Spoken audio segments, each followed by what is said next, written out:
తెలంగాణ రాష్ట్రంలో విద్యా వ్యవస్థలో వైఫల్యాలు సీఎం రేవంత్ రెడ్డి వల్లనే అని బీజేపీ రాష్ట్ర అధ్యక్షుడు రామచంద్రరావు పేర్కొన్నారు. విద్యాశాఖను యువ నాయకుడికి అప్పగిస్తామని చెప్పిన కాంగ్రెస్ ఆ మాటను కూడా నిలబెట్టుకోలేదని, విద్యాశాఖలో పూర్తిగా విఫలమైన సీఎం రేవంత్ రెడ్డి విద్యాశాఖ మంత్రిగా నైతిక బాధ్యత వహించి తక్షణమే రాజీనామా చేయాలని రామచంద్రరావు డిమాండ్ చేశారు.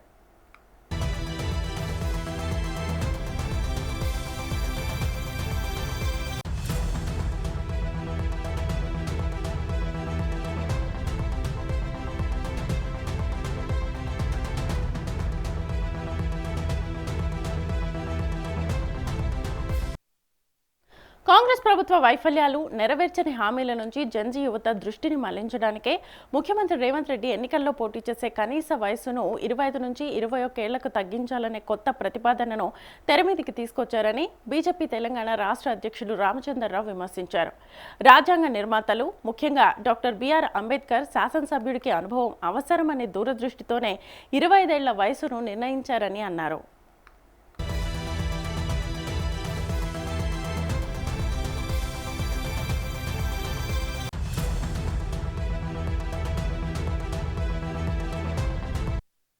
ఇప్పుడు సీఎం చేస్తున్నది కేవలం డైవర్షన్ పాలిటిక్స్ మాత్రమేనని స్పష్టం చేశారు. ఈరోజు బీజేపీ తెలంగాణ రాష్ట్ర కార్యాలయంలో ఏర్పాటు చేసిన మీడియా సమావేశంలో మాట్లాడిన ఆయన, కాంగ్రెస్ పార్టీకి నిజంగా యువతకు అవకాశాలు ఇవ్వాలనే చిత్తశుద్ధి ఉంటే ముందుగా కాంగ్రెస్ జాతీయ అధ్యక్ష పదవి నుంచి మల్లికార్జున్ ఖర్గే గారిని తప్పించి ఆ బాధ్యతలను ఎవరికైనా యువ నాయకుడికి అప్పగించాలని సవాల్ విసిరారు.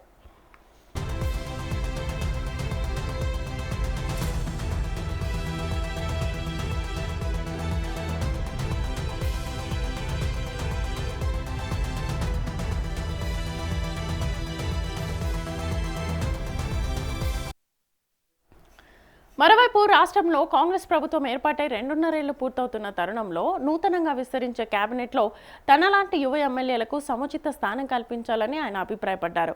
పాలనలో కొత్త ఉత్సాహాన్ని నింపేందుకు యువ రక్తానికి మంత్రివర్గంలో చోటు కల్పించాల్సిన అవసరం ఉందనే చర్చ క్షేత్రస్థాయిలో నడుస్తోందని గుర్తు చేశారు ఎమ్మెల్యే అనిరుద్ రెడ్డి.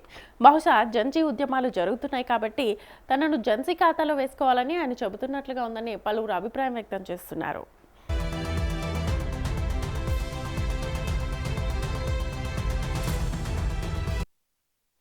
ప్రజాకాంక్షలకు అనుగుణంగా నూతన మంత్రివర్గ ఏర్పాటు జరగాలని ప్రజలు ఆశిస్తున్నారని అనిరుద్ రెడ్డి తెలిపారు.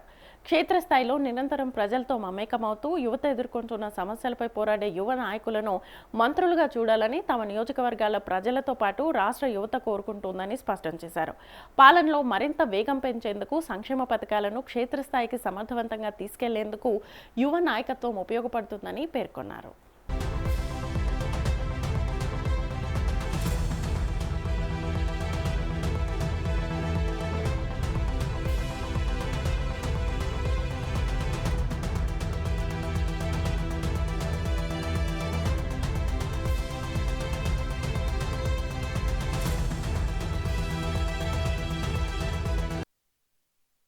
చాలా మంది మీడియా వాళ్ళే మీరే మాట్లాడుతున్నారు, వాళ్ళది అయిపోయింది ఇంకా కొత్త వాళ్ళు వస్తారా అని చెప్పేసి. ఇప్పుడు ఎవరి అభిప్రాయం వాళ్ళ అభిప్రాయం ఉంటుంది. మా Congress party national party, regional party కాదు చేతులు కట్టుకొని నిలబడేదానికి. మా రీజనల్ పార్టీలో ఏమో పోయి చేతులు కట్టుకొని కాలు మొక్కుతారు. ఇక్కడ అట్లా ఉండదు. ఇక్కడ ఏది ఉన్నా కానీ మా బాసు ఏఐసిసి బాస్ ఖర్గే గారు, రాహుల్ గాంధీ గారు, గాంధీ కుటుంబం, స్టేట్కి వచ్చినప్పుడు మా సీఎం గారు రేవంత్ రెడ్డి గారు, పొలిటికల్గా వచ్చినప్పుడు మా పిసిసి ప్రెసిడెంట్ మహేష్ గారు, ఇన్ఛార్జ్ గారు మీనాక్షి గారు, ఏది ఉన్నా కానీ వాళ్ళు డిసిషన్ తీసుకుంటారు. ఇప్పుడు చాలా మంది అంటున్నారు 2 ఏళ్ళు అయిపోయింది కదా మార్చాలి అని కొంతమంది అంటున్నారు.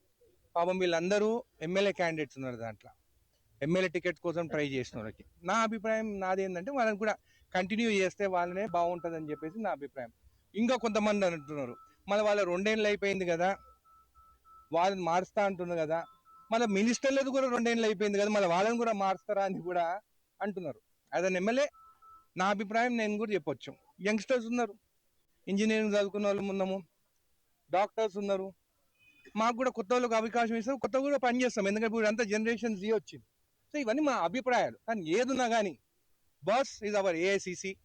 ఇక్కడ మా బాస్ రేవంత్ రెడ్డి గారు, మా బాసు పిసిసి మహేష్ గారు, వీళ్ళందరూ వాళ్ళు నిర్ణయం చేసుకో వాడు ఏ నిర్ణయం తీసుకున్నా కానీ దానికి కట్టుబడి ఉంటాం. కానీ నా నిర్ణయం, నా అభిప్రాయం ఇది. నా అభిప్రాయం ఏంటంటే ఒకవేళ 2 ఇయర్స్ అయిపోయింది, కొత్త వాళ్ళు కావాలంటే మన మినిస్టర్ కూడా 2 ఇయర్స్ అయిపోయింది కదా అని కూడా ప్రజలు మాట్లాడుతున్నారు అనేది నేను చెప్తున్నాను అంతే. Thank you.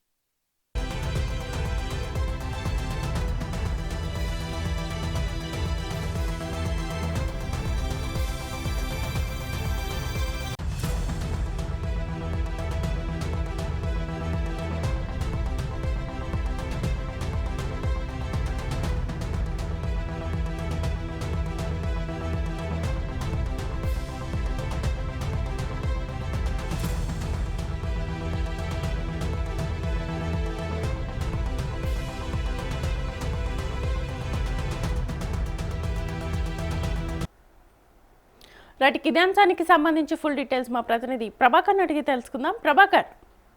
శ్వేత, చూస్తున్నాం మనం తెలంగాణ రాష్ట్రంలో విద్యాశాఖ విద్యా వ్యవస్థలపై కూడా వైఫల్యాలు సీఎం రేవంత్ రెడ్డి వల్లనే జరుగుతున్నాయనేది బీజేపీ రాష్ట్ర అధ్యక్షుడు రామచంద్రరావు పేర్కొంటున్న నేపథ్యం కనిపిస్తూ ఉన్నది.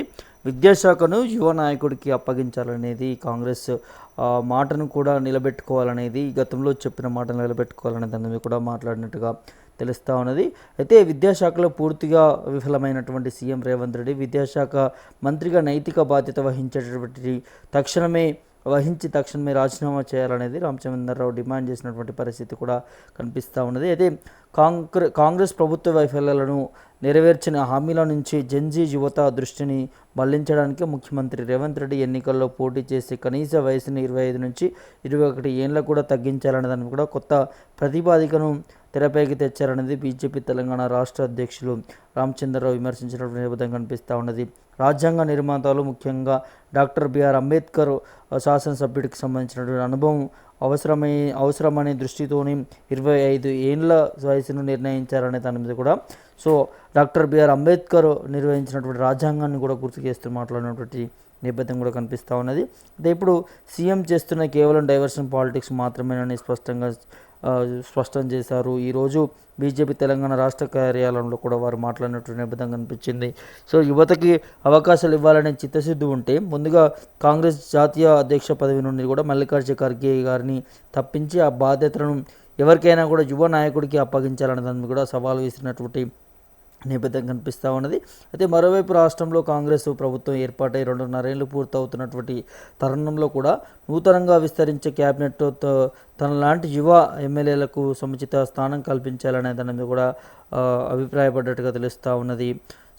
పాలనలో కొత్త ఉత్సాహాన్ని నింపేందుకు యువ రక్తానికి మంత్రివర్గంలో చోటు కల్పించాల్సిన అవసరం ఉందనే దాని మీద కూడా చర్చ క్షేత్రస్థాయిలో కూడా నడుస్తుందనే దాన్ని కూడా గుర్తు చేశారు. ఎమ్మెల్యే అనిరుద్ధ్ రెడ్డి కూడా బహుశా జెన్జీ ఉద్యమాలు జరుగుతున్నాయి కాబట్టి తనను జెన్జీ ఖాతాలో వేసుకోవాలని దాన్ని కూడా ఆయన మాట్లాడినటువంటి పరిస్థితి కనిపిస్తూ ఉన్నది. ప్రజాంక్షలకు సంబంధించినటువంటి అనుగుణంగా నూతనంగా మంత్రివర్గ ఏర్పాటు జరగాలనే దాన్ని కూడా ప్రజలు ఆశిస్తున్నారు అనేది ఎమ్మెల్యే అనిరుద్ధ్ రెడ్డి కూడా, కాంగ్రెస్ పార్టీకి సంబంధించినటువంటి ఎమ్మెల్యే అనిరుద్ధ్ రెడ్డి కూడా మాట్లాడినట్టుగా కనిపిస్తూ ఉన్నది.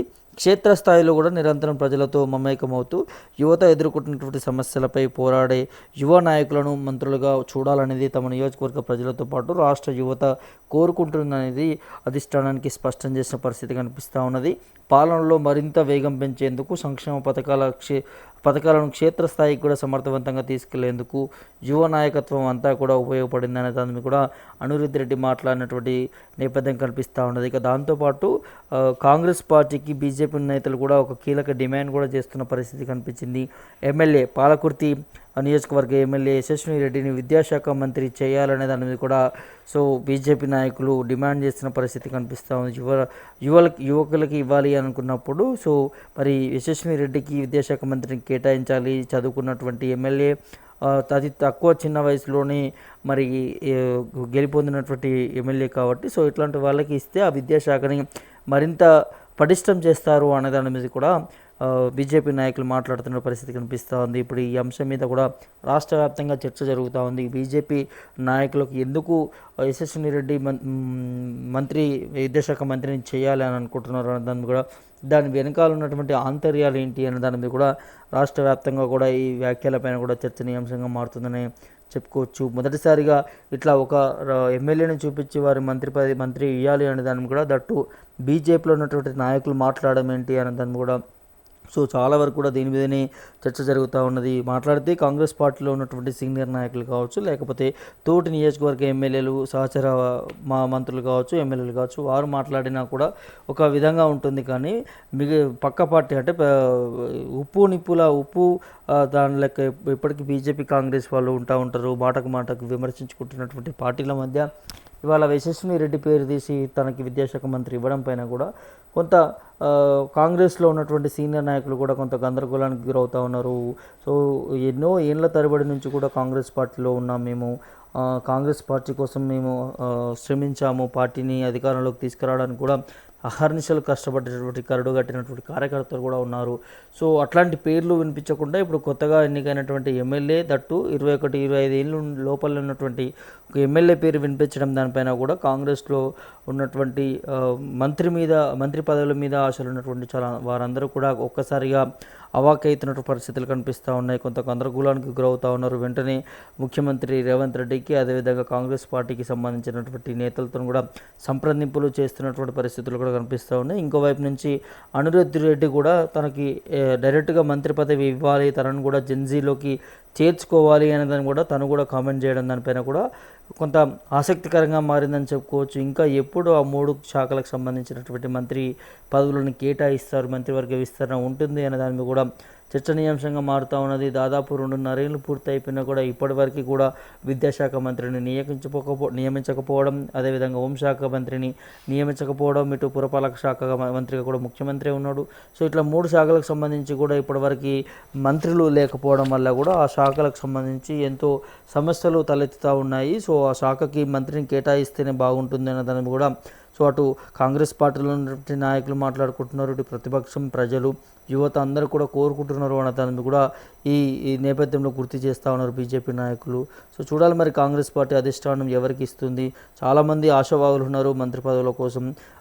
రాజగోపాల్ రెడ్డి అయితే ఇక తన గురించి చెప్పనవసరం లేదని చెప్పుకోవచ్చు. ఎందుకంటే చాలా వరకు కూడా సంప్రదింపులు చేస్తూ ఉన్నాడు. మీడియా ముఖంగా కూడా డైరెక్ట్గా ప్రభుత్వానికి, ముఖ్యమంత్రి రేవంత్ రెడ్డి మీద కూడా విమర్శించిన పరిస్థితి కనిపిస్తుంది. ముఖ్యమంత్రి ఎలా అవ్వాలో నాకు తెలుసు అనే దాని మీద కూడా తను మాట్లాడడం, సో మంత్రి పదవి ఎలా రావాలో అదే వస్తుందనే దాని కూడా ఒక స్టేట్మెంట్ ఇవ్వడం. దాంతోపాటు మొన్న కూడా నియోజకవర్గ ప్రజలు కోరుకుంటున్నారు, నా కోసం మంత్రి పదవి అడగట్లేను, అభివృద్ధి పనుల కోసం ఇంకా మాకు చేసుకోవడానికి మంత్రి పదవి అడుగుతున్నామని తను కూడా ఇట్లా మాట్లాడడం. దాంతోపాటు ఒక ఇంట్లో ఇద్దరికి మంత్రి పదవులు ఇస్తే తప్పేంటి అనే దాన్ని కూడా క్వశ్చన్ చేసిన పరిస్థితి కనిపిస్తూ ఉంది. నా కుటుంబం వేరే, కోమటిరెడ్డి వెంకటరెడ్డి కుటుంబం, మా అన్నయ్య కుటుంబం వేరే కదా, వేరు కుటుంబాలు కదా, ఒక కుటుంబం ఎలా అవుతుందనే దాన్ని కూడా తను కూడా చెప్పడం జరిగింది. ఒక ఇంట్లో ఇద్దరికి మంత్రి పదవులు ఇచ్చిన ఘనత గతంలో లేదా అనేదాన్ని కూడా ఇటు రాజగోపాల్ రెడ్డి కూడా గుర్తు చేస్తూ ప్రభుత్వాన్ని, రేవంత్ రెడ్డిని విమర్శిస్తున్నటువంటి పరిస్థితులు కనిపిస్తున్నాయి. చాలామంది ఆశావాళ్ళు, మల్రెడ్డి రంగారెడ్డి కావచ్చు, సో చాలామంది ఈ మంత్రి పదవుల కోసమే సంప్రదింపులు చేస్తూ ఉన్నారు. ఇప్పుడు కొత్త జంజీ ఉద్యమం నడుస్తున్న తరుణంలో మరి ఇటు కొత్త తరం కాంగ్రెస్ పార్టీ నేతలకు ఇస్తారా, ఎమ్మెల్యేలకు ఇస్తారా, లేకపోతే పాత తరం ఎమ్మెల్యేలకు అంటే ఎన్నో సంవత్సరాల నుంచి కూడా పార్టీ కోసం పనిచేసినటువంటి ఎమ్మెల్యేలకు ఇస్తారా, ఎవరికి ఇస్తారో అన్నదాన్ని కూడా ఒక చర్చనీయాంశంగా మారుతుందని చెప్పుకోవచ్చు. Shweta. Right, thank you Prabhakar. So మొత్తానికైతే ఇప్పుడు జెన్జీకి సంబంధించినటువంటి ఉద్యమాలు నడుస్తున్నాయి కాబట్టి ధర్మేంద్ర ప్రధాన్ ఎలా రాజీనామా చేశారో కూడా మనం చూసాము. సో ఈ నేపథ్యంలో యువ రక్తానికి ప్రతి మంత్రివర్గంలో చోటు కల్పించాల్సిన అవసరం ఉందనే చర్చ క్షేత్రస్థాయిలో నడుస్తోందని చెప్పి ఇటు ఎమ్మెల్యే అనిరుద్ధ్ రెడ్డి చేశారు. సో ఈ జెన్జీ ఉద్యమం ఎంతవరకు దారితీస్తుంది, యువతకు అంటే యువ రక్తానికి ఇటు పార్టీలో ముఖ్యమైన పొజిషన్స్ ఇస్తారా లేదా అనేది వేచి చూడాలి.